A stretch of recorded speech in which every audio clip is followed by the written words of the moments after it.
Today, we're diving into what was, honestly, one of the most bizarre, chaotic, and deeply emotional nights of football we've seen in a long time. We're breaking down the absolutely wild sequence of events from the recent Major League Soccer clash between Inter Miami and the Philadelphia Union.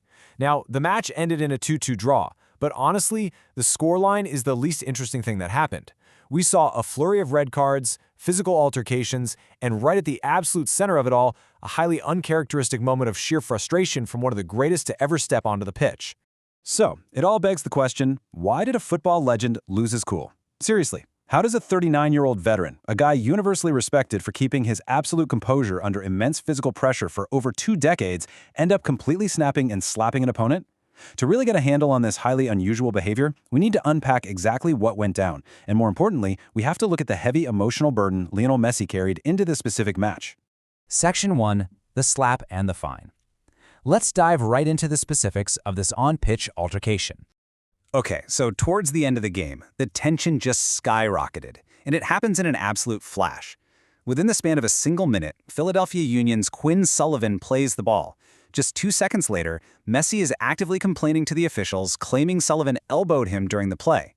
Then, literally 3 seconds after that, in a stunning lapse of discipline, Messi retaliates. He slaps Sullivan around the back of the head. Naturally, within 4 seconds of the strike, Sullivan reacts, and the referee is forced to sprint over and shut it down. It was a rapid, shocking sequence that left the stadium completely stunned.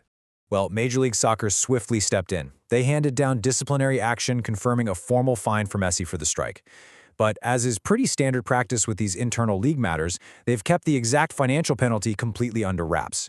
So it's an undisclosed fine for a very undeniable, very public slap. But you know, Messi's outburst was actually just one piece of a much larger, very messy puzzle in this match. Section 2. Chaos on the pitch. Let's zoom out a bit and see the bigger picture here. Because it absolutely wasn't just Messi going after Quinn Sullivan. The sheer volume of discipline handed out was staggering. Just look at how volatile this got. Miami's Ian Frey was also fined for grabbing Sullivan by the neck in the penalty box after they lost their footing and got tangled up. And there's more. As the game dragged into stoppage time, it completely boiled over. 2 red cards were shown, one to Miami's Yannick Bright and another to Sullivan's brother, Cavon. Now, Cavon's suspension was later rescinded upon review, but the list of infractions perfectly highlights just how bad-tempered this entire game became from start to finish.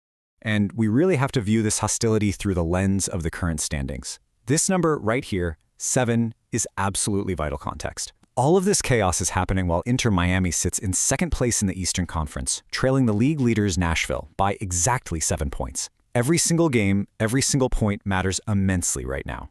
That intense competitive pressure cooker undoubtedly fueled the fiery environment we saw erupting on the pitch. But to truly grasp why this game felt so heavy, we have to look off the pitch. Section 3. A bittersweet milestone.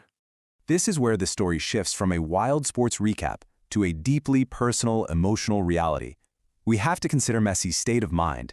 He had just recently returned from Argentina, where he attended the funeral of his father, Jorge Messi, who passed away at the age of 68 following a long illness. And you have to remember, Jorge wasn't just a father. He was Messi's agent, a constant guiding presence throughout his entire historic career. Imagine carrying that immense, fresh grief into a highly physical, totally unforgiving environment, like a professional football match. Yet, right in the middle of all those flying elbows, neck grabs, and red cards, a moment of real poignancy occurred. Messi actually scored Miami's second goal of the game at Subaru Park. This was a profoundly bittersweet milestone for him, because it was his very first time finding the back of the net since his father passed away. It's this incredibly intense moment of professional triumph, completely entangled with immense personal sorrow. And this emotional toll really forces us to look ahead and consider the broader implications for his career. Section 4. An uncertain future. This perfectly illustrates the sheer weight of Jorge's death. In a tribute to his late father, BBC Sport noted that Messi openly suggested he may not continue playing football for much longer. He's 39 years old. He has literally achieved everything there is to achieve in the sport. Having lost the man who guided him from day one, we're perhaps seeing the cracks in that normally impenetrable armor, both through his uncharacteristic frustration on the pitch and his melancholy words off it. Which leaves us with this final, lingering thought to mull over. Are we witnessing the final, fragile chapter of a legend's career? It's a sobering question for any fan of the sport. When a player famous for his magic and unshakable composure starts lashing out and starts speaking about the end of the road following a profound personal tragedy, it forces us all to appreciate the human being beneath the jersey. It's a stark reminder that personal grief can weigh down even the greatest of champions. Thank you so much for joining me for this explainer, and I hope this breakdown helped bring clarity to a very complicated, deeply emotional night in soccer. See you next time.